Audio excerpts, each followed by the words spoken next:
Historically, to be Asian American in the South has been to be between black and white, trying to find a space between.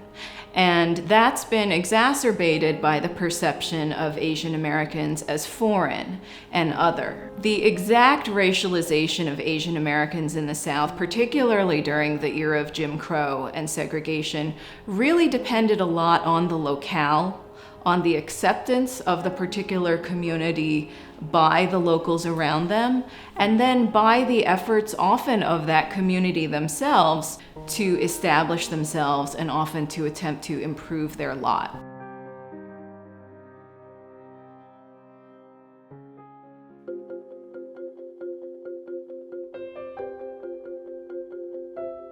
My parents met in the 90s. My mom had come over to study at the University of North Carolina, and they met at Granville Towers, one of the dorms in which I'm actually currently residing in now. Being a student at UNC was a huge cultural shock for my mom, who came from such a massive city center in Southeast Asia. So meeting my dad made the process of adjusting a lot easier for her, even though they came from such different backgrounds. To make everything come full circle, they got married at the campus bell tower. My mom likes to joke and say that she married my dad to get her green card, but growing up, I had two extremely different families. My father is from rural North Carolina, and my mom is from Singapore, so I get the best of two extremely different worlds. I didn't really learn much about my heritage until I delved into it myself after the Stop Asian Hate movement and the massacre in Georgia in 2020. I connected with other students from across my school district where we formed seminars and we talked about Asian American history. I met Mei Lin my freshman year. Her mother is actually really involved with the development program at UNC, and she was really instrumental in helping us garner donations for the founding of the center. The creation of the center was really extraordinary to watch because it came together so quickly, which is really unusual. But there was just a perfect storm, I think, of faculty, of student interest, of staff who gave of their time and efforts, of alumni who were in a position to support, and supportive administrators. So it really all came together at the perfect time. I first got involved with the campaign committee after I spent about a semester at school watching and participating and learning more about what this movement was to get the Asian American Center off the ground.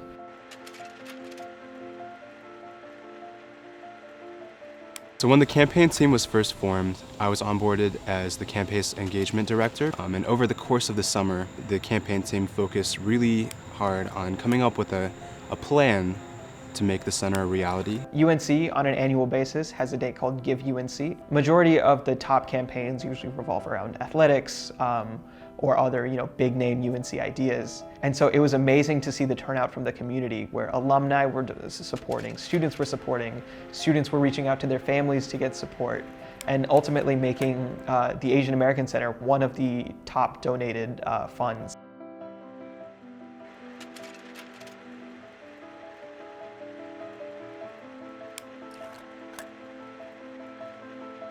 I'd say my favorite memory from being on the campaign and being a part of the Asian American Center was the official ribbon cutting ceremony we had in the fall of 2021.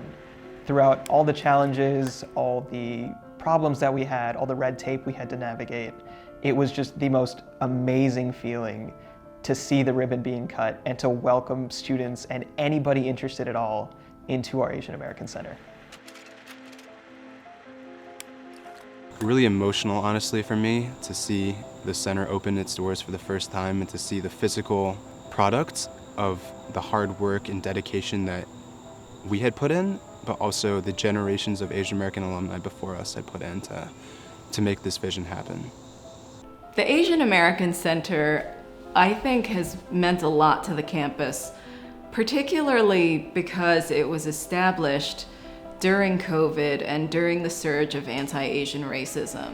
During the time after the Atlanta spa shootings, has been really emotionally important, I think, as well as educationally important. As director of the center, it's been so moving to meet students who come through and say, we're so happy it's here. They actually chose Carolina because it had an Asian American center.